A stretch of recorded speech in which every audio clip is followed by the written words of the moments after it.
નમસ્કાર, આપ જોઈ રહ્યા છો સ્પાર્ક ટુડે ન્યૂઝ. લોકસભાની ચૂંટણીના 7 તબક્કાનું મતદાન પૂર્ણ થઈ ગયું છે અને તેનું પરિણામ હવે થોડા જ દિવસોમાં આવી જશે. પરિણામ 4 જૂને આવવાનું છે, પરંતુ એ પહેલા વિવિધ ન્યૂઝ ચેનલો અને એજન્સીઓના એક્ઝિટ પોલ આવવાના શરૂ થઈ ગયા છે. જે એક્ઝિટ પોલમાં અલગ અલગ બેઠકો પર અલગ અલગ પાર્ટીઓની જીત મળવાની આશા વ્યક્ત કરવામાં આવી રહી છે અને જેમાં સૌથી વધુ બેઠકો એનડીએને મળતી હોય તેવું જણાઈ રહ્યું છે. આ વિશે જો આપણે સીટ પ્રમાણે બેઠક પ્રમાણે જો વાત કરીએ તો મહારાષ્ટ્રના જે એક્ઝિટ પોલ છે તેવું કહી રહ્યા છે કે એનડીએને 33 સીટો મળી શકે છે, જેમાં 5 સીટ વધઘટ થઈ શકે છે. સાથે જે ઇન્ડિયા ગઠબંધન આ વખતે બન્યું છે લોકસભાની ચૂંટણી અંતર્ગત, તેને 15થી વધુ સીટો મળવાની શક્યતા છે. એ બાદ આપણે રાજસ્થાનની જો વાત કરીએ તો રાજસ્થાન ખાતે ભારતીય જનતા પાર્ટીને બહુમત મળી શકે છે, જ્યાં 22થી વધુ સીટો રાજસ્થાનમાં ભારતીય જનતા પાર્ટીને મળવાની સંભાવના વ્યક્ત કરવામાં આવી રહી છે. કોંગ્રેસને 2 કે તેથી વધુ મળી શકે છે અને અન્યોને 1 સીટ મળવાની આશા વ્યક્ત કરવામાં આવી છે. ત્યારબાદ આપણે ઓડિશાની જો વાત કરીએ તો ઓડિશામાં પણ ભારતીય જનતા પાર્ટી આગળ જણાઈ રહ્યું છે. ભારતીય જનતા પાર્ટીને 16થી વધુ સીટો મળવાની શક્યતાઓ વ્યક્ત થઈ રહી છે. બીજેડીને 4 કે તેથી વધુ સીટો મળી શકે છે અને કોંગ્રેસને 1 સીટ મળવાની સંભાવના હાલ આ એક્ઝિટ પોલમાં વ્યક્ત થઈ રહી છે. ઓડિશા બાદ આપણે વાત કરીશું ઝારખંડની.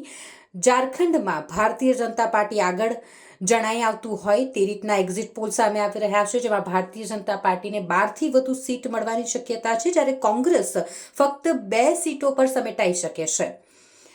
આગળ વધીએ તો હિમાચલ પ્રદેશમાં પણ ભારતીય જનતા પાર્ટીને 4 કે તેથી વધુ સીટો મળવાની, એટલે કે બધી જ સીટો ભારતીય જનતા પાર્ટીને નામે થઈ શકે તેવી પૂરેપૂરી સંભાવના છે તેવું હાલ એક્ઝિટ પોલ પર જણાઈ રહ્યું છે.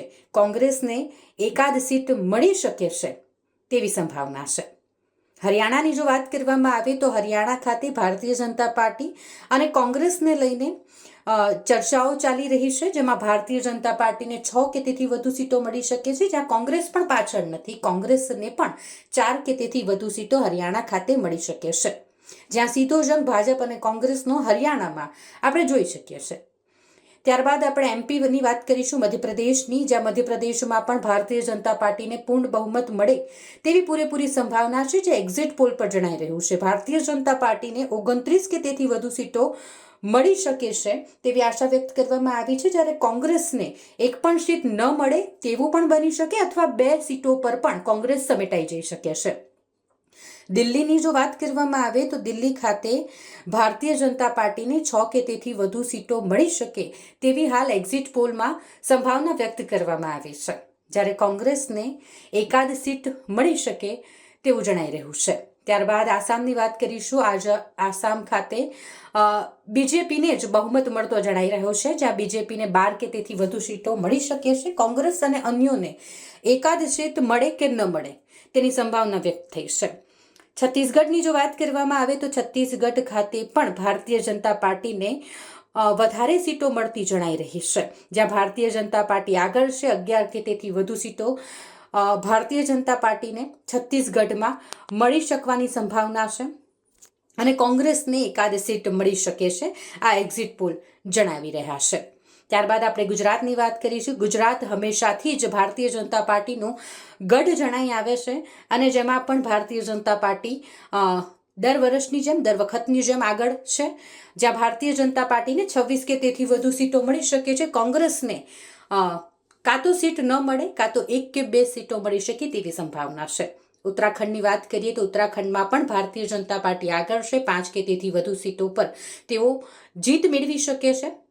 આંધ્રપ્રદેશની વાત કરવામાં આવે તો આંધ્રપ્રદેશમાં જે ગણિત છે તે બદલાઈ જાય છે, જ્યાં ટીડી જે પાર્ટી છે ત્યાં તેને 22થી વધુ સીટો મળી શકે છે અને અન્ય પાર્ટી જે 3 કે તેથી વધુ સીટો પર જીતી શકે છે.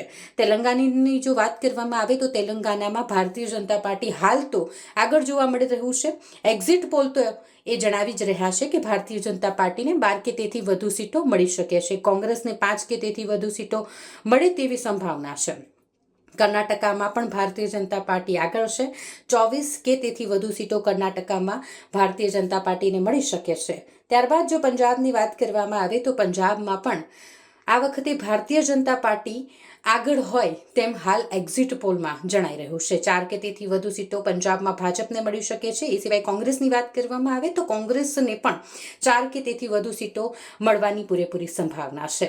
આમ આદમી પાર્ટી પણ પંજાબમાં આગળ વધી રહી છે અને જ્યાં તેને પણ 2 કે તેથી વધુ સીટો મળવાની હાલ સંભાવના વ્યક્ત થઈ રહી છે. અને અન્ય પાર્ટીઓ જે પંજાબમાં છે તેમાં પણ તેઓને પણ 3 થી વધુ સીટો મળવાની પૂરેપૂરી સંભાવના છે. હાલ 4 તારીખે જે રિઝલ્ટ છે તે આવવાનું છે અને કોણ કઈ બેઠક પર જીત મેળવી શકે તે આપણે 4 તારીખે જ જાણીશું. પણ હાલ જે એક્ઝિટ પોલ સામે આવી રહ્યા છે તે પ્રમાણે ભારતીય જનતા પાર્ટીની વાત કરીએ કે એનડીએની વાત કરીએ તે તમામ રાજ્યોમાં આગળ જોવા મળી રહ્યું છે.